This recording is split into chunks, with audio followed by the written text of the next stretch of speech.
రాష్ట్ర విభజన ఎవ్వడూ చేయలేడు రాజ్యాంగం ప్రకారం అని చెప్పారు. చేసేశారు. రాష్ట్ర విభజన పాపమంతా కాంగ్రెస్‌దని మళ్ళీ మాట మార్చేశారు. ఆ తర్వాత అధికారంలోకి వచ్చాక అమరావతి అద్భుతంగా తీర్చిదిద్దుతానని చెప్పారు. విజయవాడ దగ్గర రాజధాని అన్నారు. విజయవాడ శివార్లలో అన్నారు. తీరా చూస్తే అసలు ఆ కృష్ణా జిల్లానే వదిలేసి గుంటూరు జిల్లాలో మారుమూల తీసుకెళ్ళి అమరావతి పెట్టారు. పోనీ దాన్ని విజయవాడతో కలపడానికి ఇంకా కొట్టుకు చస్తున్నటువంటి పరిస్థితి.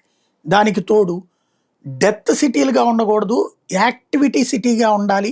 నయారాయపురి అన్ని నేను చూసి వచ్చానని చెప్పింది చంద్రబాబు. రాష్ట్రంలో ఆ మారు మూలకి పెడితే లోపల విజయవాడ గుంటూరు జంక్షన్ మధ్య లోపలికి పెడితే అక్కడ ఎవరన్నా ఉండడానికి అనుగుణమైన వాతావరణం కల్పించాలంటే మిడిల్ క్లాస్కి ఎంఐజీ ఇళ్ళు ఉండాలి, పేదలకు ఎల్ఐజీ ఇళ్ళు ఉండాలా, బ్రతకడానికి అవసరమైనటువంటి ఆర్థిక స్తోమతతో ఏ రూపాయి పెడితే 25,000కైనా ఇల్లు దొరకగలగాల, లేకపోతే 25,00,000 రూపాయలకి ఇల్లు కొనుక్కోగలిగి ఉండాలి. అంటే 25,000 రూపాయలు అద్దెగా 25,000 సంపాదించేవాడు అక్కడ బ్రతకగలిగేటట్టు ఉండాలి. 10,000 సంపాదించేవాడు అక్కడ బ్రతికేటట్టు ఉండాలి. హైదరాబాద్లో 10,000 సంపాదించేవాడు బతుకుతాడు, 25,000 సంపాదించేవాడు బతుకుతాడు, 50,000 సంపాదించేవాడు బతుకుతాడు, 50,00,000 సంపాదించేవాడు కూడా బతుకుతాడు. బెంగళూరు అయినా అంతే, చెన్నై అయినా అంతే. అలాంటి వాతావరణం అక్కడ కల్పించాలి. అక్కడ విఫలమవుతున్నాం. అసలు అమరావతి ఏది అంటే స్టిల్ నౌ అదే కన్ఫ్యూజన్.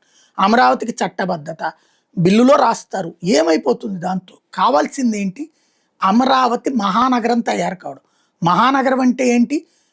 హైదరాబాదు, చెన్నై, బెంగళూరుతో పోటీ పడే మహానగరం అంటే విజయవాడ, గుంటూరు, తెనాలి, మంగళగిరి, అటు జగ్గైపేట దాకా, అటు నూజివీడు దాకా, ఇటు పక్కన చిలకలూరుపేట దాకా, అటు హనుమాన్ జంక్షన్ దాకా వెళ్తే ఓ 80 లక్షల జనాభా కలిగినటువంటి ఒక నగరం అయితే అప్పుడు పోటీ పడడానికి అవకాశం ఉంటుంది.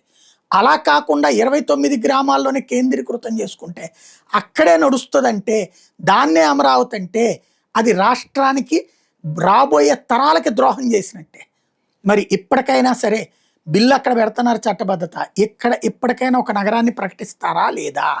దీని మీద రాష్ట్ర భవిష్యత్తు ఆధారపడి ఉంటుంది.